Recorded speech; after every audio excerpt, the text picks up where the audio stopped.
हमें किस तरीके के शेयर खरीदने चाहिए।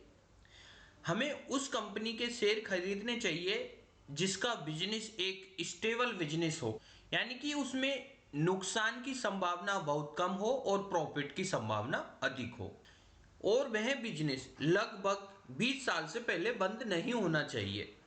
हमें अच्छी तरीके से समझ आना चाहिए और हमें उस बिजनेस को अगर मार्केट में जाते हैं तो हमें दिखे, जिससे कि हम उस बिजनेस को समझ सके। इस समय पर आप देख सकते हो कि हॉस्पिटलों का बिजनेस सबसे बेहतरीन चल रहा है, और जितने भी बड़ी बड़ी सिटियां हैं उनमें नए नए हॉस्पिटलों की बिल्डिंगें बनती जा रही है, और तो पहले छोटे हॉस्पिटल थे वह अब बड़े बड़े हॉस्पिटलों में बदलते जा रहे हैं। यानी कि हम ये मान सकते हैं कि हॉस्पिटलों को अधिक से अधिक प्रॉफिट हो रहा है। तो इस समय पे नई नई बीमारियां बढ़ती जा रही है, जिससे कि हॉस्पिटलों को अधिक से अधिक प्रॉफिट होगा। यानी कि कोई भी व्यक्ति अगर स्वास्थ्य उसका अच्छा नहीं है तो उसे हॉस्पिटल जाना ही पड़ेगा, और इस समय पे हम देखते हैं कि स्वास्थ्य एक तरीके से गिरा हुआ है। यानी कि हर व्यक्ति को कुछ न कुछ नई तरीके की बीमारियों का सामना करना पड़ता है, और अपनी जो व्यक्ति एक पूरा आय कमाता है उसमें से लगभग 30 से 40% हॉस्पिटलों के खर्चों में ही उसकी आय का खर्च चला जाता है। इसलिए इस टाइम पे हम देखते हैं कि हॉस्पिटलों का जो बिजनेस है जो तेजी से ग्रो कर रहा है। हॉस्पिटल वाले शेयर है लिस्टेड जो अच्छी कंपनी के हैं, उन शेयरों को हमें बाय करना चाहिए।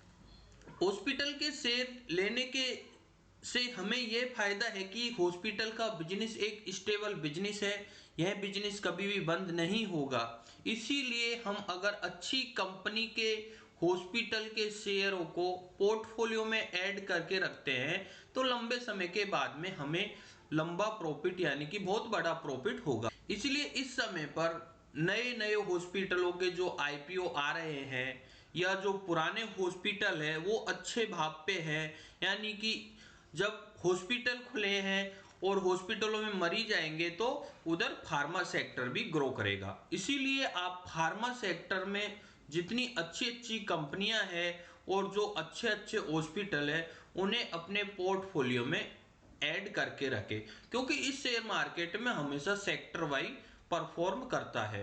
यानी कि किसी टाइम पे अगर केमिकल सेक्टर चल रहा है तो केमिकल सेक्टर ही चलेगा, फार्मा सेक्टर चल रहा है तो फार्मा सेक्टर ही चलेगा, ऑटो सेक्टर चल रहा है तो ऑटो सेक्टर ही चलेगा।